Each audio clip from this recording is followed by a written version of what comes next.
San Francisco, California.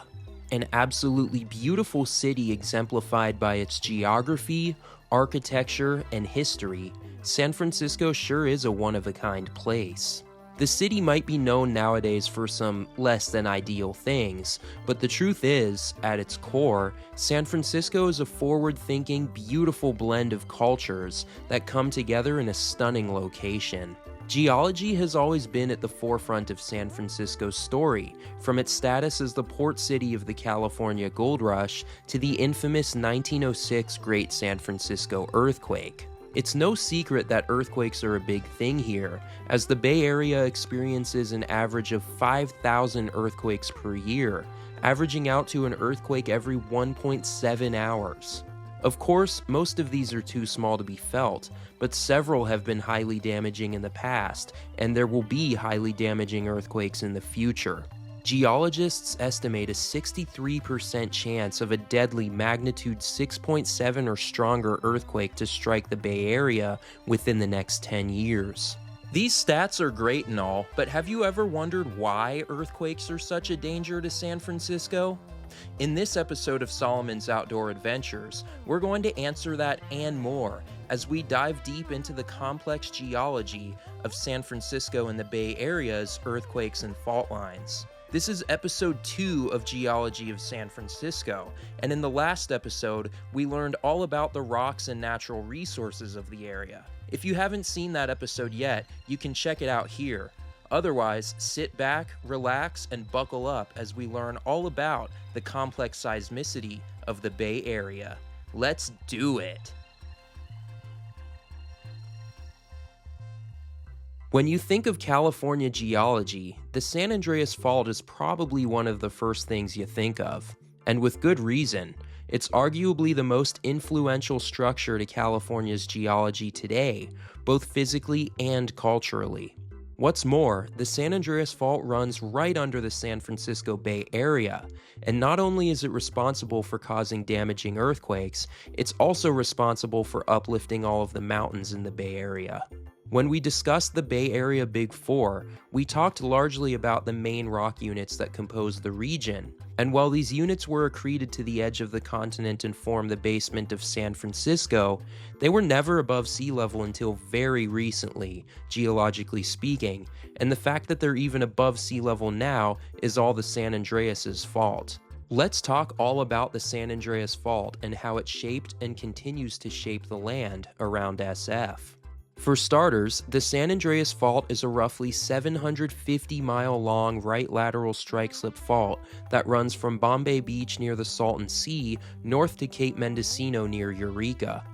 Strike-slip faults are faults that are generated where each side of the fault laterally slides past each other, and a right lateral strike-slip fault in particular is one where the land on the other side of the fault moves to your right-hand side when looking across the fault. The San Andreas Fault forms a transform plate boundary between the Pacific and North American plates.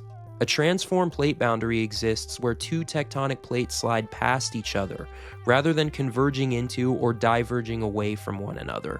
The Pacific plate moves north-northwest, while the North American plate moves south-southwest. At the San Andreas Fault, these two plates scrape past each other at a rate of about 2 to 2.75 inches per year. Pretty slow in terms of humans, but fast as hell geologically speaking. The San Andreas Fault is a relatively young geological structure. It did not exist until about 25 to 30 million years ago, when the first portion of the Farallon Plate fully subducted beneath the North American Plate, marking North America's first contact with the Pacific Plate. Now, you might be wondering why the area didn't just turn into another subduction zone when the Pacific Plate began making contact with the North American Plate in California, and the reason for that is due to the direction in which the plates involved move. While the Farallon Plate was on a collision course with the North American Plate, moving towards it, the Pacific Plate generally moves in a northwest direction, sliding past the west coast of North America, and instead moving towards Alaska, Russia, Japan, and the Philippines. Thus, the Pacific Plate forms subduction zones in these locations, while it forms a transform boundary in California. While the San Andreas was born 25 to 30 million years ago, it was quite small at that time and has only grown since then, as more of the Farallon plate was swallowed up into the bowels of the Earth. The current northern terminus of the San Andreas Fault lies about 200 miles north of San Francisco, where the Cascadia subduction zone picks up at Cape Mendocino, but 10 million years ago, this northern terminus was located at the latitude of Monterey. As such, the San Andreas Fault did not run through the Bay Area until about 7 million years ago. Needless to say, the last 7 million years were quite eventful in SF tectonically speaking. While the San Andreas Fault itself denotes the boundary between the Pacific and North American plates, the plate boundary is not just one seamless fault, as several faults that are associated with the San Andreas and accommodate tectonic strain in the region exist, forming a transition zone of sorts between the Pacific and North American plates. Why? Well, in an ideal world, the Pacific and North American plates would just seamlessly slide past each other, but we all know that real life is way more complicated than we'd like. Instead of effortlessly sliding past each other, the plates frequently become locked together, building up stress that leads to earthquakes. This pressure also generates additional faults associated with the San Andreas as the crust attempts to relieve strain. As a result, several other strike-slip faults, such as the Hayward, Calaveras, Concord, Rogers Creek, San Gregorio, and Greenville faults are generated in association with the San Andreas Fault, all contributing to the region's complex tectonism. These faults associated with the San Andreas are colloquially known as the San Andreas's minions. Not really. In addition to these aforementioned strike-slip faults that are generated in conjunction with the San Andreas, thrust faults and blind thrusts are also generated as the tectonic interface attempts to relieve strain and pressure. Thrusts such as the Mount Diablo blind thrust and Los Medanos Roe Island thrust were generated, building the iconic peak of the East Bay, Mount Diablo. Thrust faults are faults that are generated by compressive forces, where one slab of land is being thrusted above another slab of land, and a blind thrust is simply a thrust fault that does not surface. All of the hills and mountains around the Bay Area were uplifted by faults within the greater San Andreas system, including strike-slip, thrust, and oblique faults with both strike-slip and thrust components to them. The Berkeley Hills were largely formed by transpression along the Hayward Fault and other faults in the region, while the Santa Cruz Mountains and Mount Diablo were formed by thrust faults along restraining bends. Restraining bends are features in strike-slip faults where the strike-slip fault bends in a way that causes compression, generating thrust faults and resulting in localized uplift. While the mountains around San Francisco are relatively low in elevation compared to other peaks in California and the western US, they're actually experiencing some of the highest rates of uplift in the country. Mount Diablo, for example, is currently being uplifted at a rate of about 2 millimeters per year. This is all testament to the youth of these mountains. They're growing really fast, but they haven't been around long enough to be as high as most iconic mountain ranges in the country. Give them time though. In a few million years, if current rates of uplift remain, several mountains around the Bay Area will be pushing 10,000 feet in elevation. Mount Diablo has grown 3,849 feet in the last 2 million years, and assuming its current rate of uplift and erosion remains constant within the next 4 million years, it should reach a height of approximately 11,723 feet in elevation in this time frame. Earthquakes have always been a focal point of the San Francisco Bay Area's human history, from when the first Native Americans set foot in the area to today.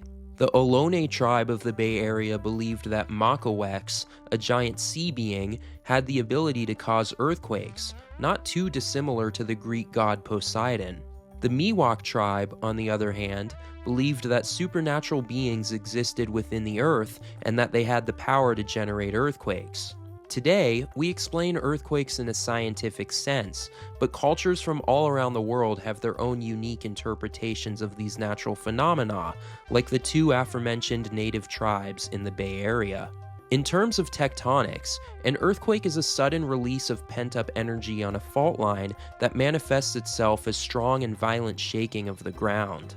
This occurs because faults get stuck, and as they get stuck, more potential energy, strain, and stress builds. Eventually, this stress reaches a critical point where the system can no longer take it, and the fault line suddenly slips, releasing the pent-up energy and displacing the ground. When the fault slips, an earthquake occurs. This cycle occurs along active fault lines, and generally speaking, the longer a fault goes without experiencing an earthquake, the more stress is accumulated, leading to a larger release of energy when an earthquake does occur. This is where earthquake recurrence intervals come in. Many fault lines have an average earthquake recurrence rate, and this is just the average time it takes the fault line to build up a critical amount of stress before it ruptures, causes an earthquake, and starts the cycle over again. The Hayward Fault, for example, has an average earthquake recurrence rate of about 150 years, and the last time it ruptured was in 1868, making it quote-unquote overdue. When the Hayward Fault next ruptures, this cycle of building and releasing stress will start all over again. Fault lines can also experience a tectonic phenomenon known as a seismic creep, where a fault line moves in the absence of an earthquake. This notably occurs in the central section of the San Andreas Fault, and around the Bay Area, you can see aseismic creep in action in the northern segment of the Hayward Fault, particularly in certain parts of Oakland, Hayward, and Berkeley. Despite this segment of the Hayward Fault's aseismic creep, stress is still building up, and an earthquake is still inevitable, likely soon, and would be very damaging. Since 1836, 12 earthquakes of magnitude 6.0 or greater have occurred in the region, averaging out to one earthquake of this magnitude every 16 years. Several historically significant earthquakes have occurred in the Bay in this time frame, including the infamous 1906 Great San Francisco earthquake. The 1906 Great San Francisco earthquake all but destroyed the city, resulting in widespread chaos due largely to a massive fire that raged after the earthquake. This earthquake and subsequent fire caused over 3,000 casualties and $400 million in damages in 1906 dollars, equivalent to over $10.2 billion today. The earthquake occurred on the San Andreas Fault and clocked in at a whopping 7.9 on the moment magnitude scale, marking a full rupture of the northern segment of the fault from San Jose to Cape Mendocino. The ground instantaneously moved up to 28 feet during this quake, and a reconstruction of a fence line that was displaced in the earthquake can be seen at Point Reyes National Seashore north of the city. The strongest earthquake that could theoretically hit the Bay Area would be a magnitude 8.3, which would denote a full rupture of the San Andreas Fault, but the likelihood of this is actually quite low. The last time a major quake rocked the Bay was in 1989, when the famous Loma Prieta earthquake occurred during the World Series between, coincidentally, the San Francisco Giants and the Oakland Athletics. Thus, it's been 36 years since the last 6+ earthquake in the area. You could say that the Bay is overdue for another large quake by 20 years, looking back at our average of a 6+ every 16 years, but that's not quite how averages work. Despite this, the likelihood of a large earthquake striking the Bay within the next 10 years is alarming. Geologists estimate a 63% chance of a magnitude 6.7 or stronger earthquake striking the Bay Area within the next 10 years. This is an absolutely sobering stat.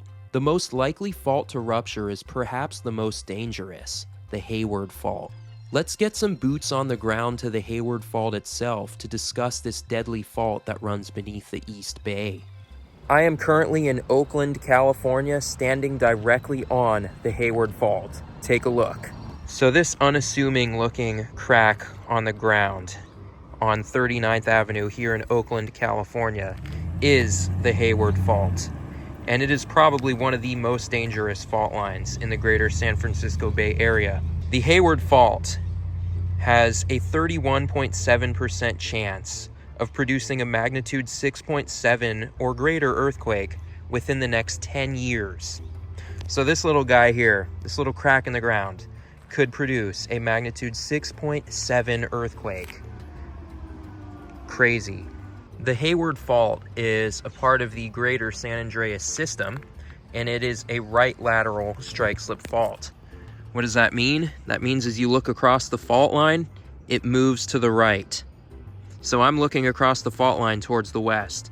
The land is moving north to the right-hand side. If I go on the other side of the fault and I look towards the east, the land moves south on the right-hand side. Right lateral strikes the fault.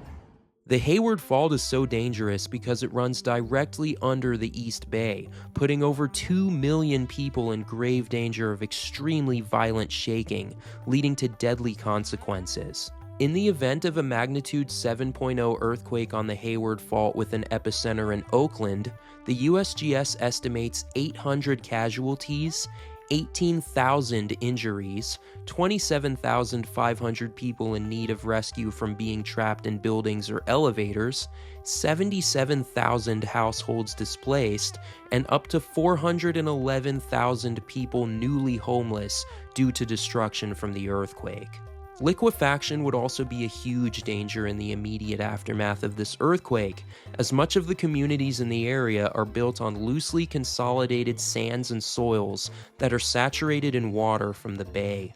Liquefaction is defined as the phenomenon where water-saturated soil loses its strength and stiffness during an earthquake, effectively turning it into quicksand. This is highly dangerous, as ground that has been liquefied can critically damage buildings and structures, putting people at grave risk of injury or death. This is just the tip of the iceberg in terms of the Hayward Fault, and I suggest reading this USGS report for more details.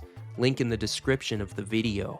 While the Hayward Fault is perhaps the most dangerous in the Bay Area, keep in mind that dozens of faults run through the area, and virtually all are capable of a large damaging earthquake, factoring into that 63% chance of a 6.7 or greater to strike the Bay Area by 2036. Of the major faults in the Bay Area, the Hayward Fault could produce a magnitude 7.5 earthquake, the Calaveras a 6.5, the Concord a 6.8, the San Gregorio a 7.4, the Greenville a 6.9, and the San Andreas Fault could let a whopping 8.3 rip.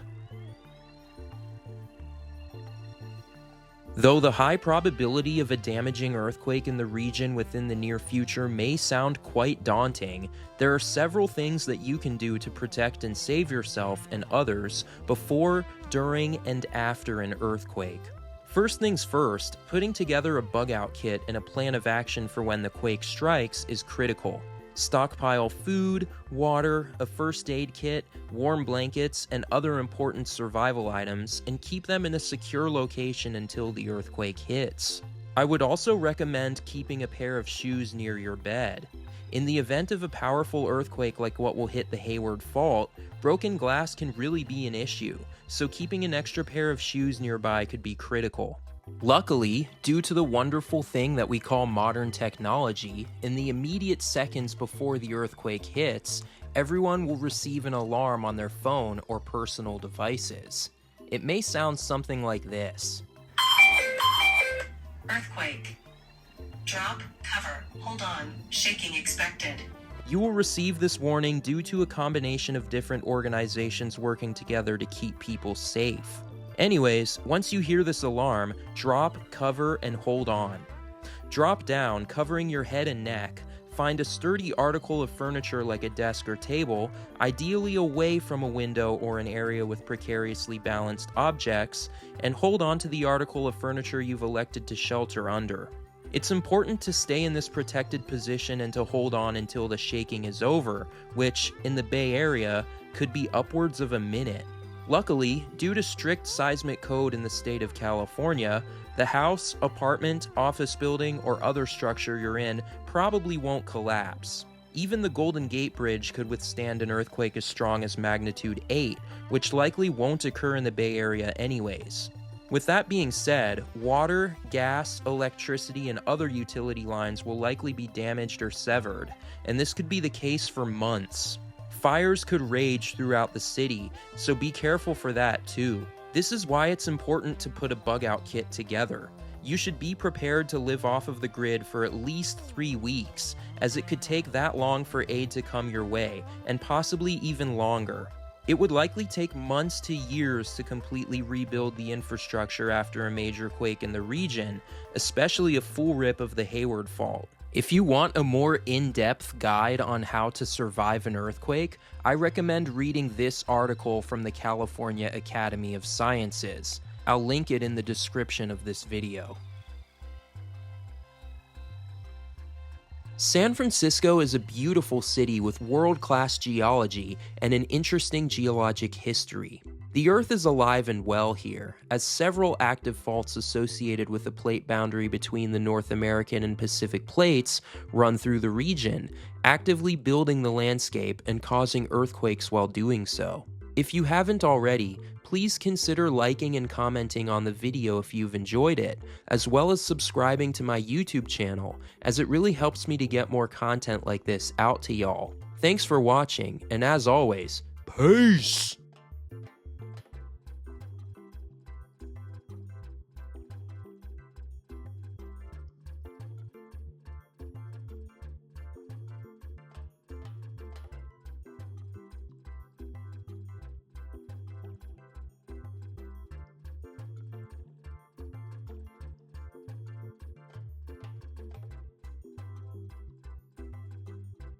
Thank you for tuning in to another episode of Solomon's Outdoor Adventures. If you enjoy content like this, please like the video and subscribe to the channel, and check out some of our other adventures right here. As always guys, thanks again and peace!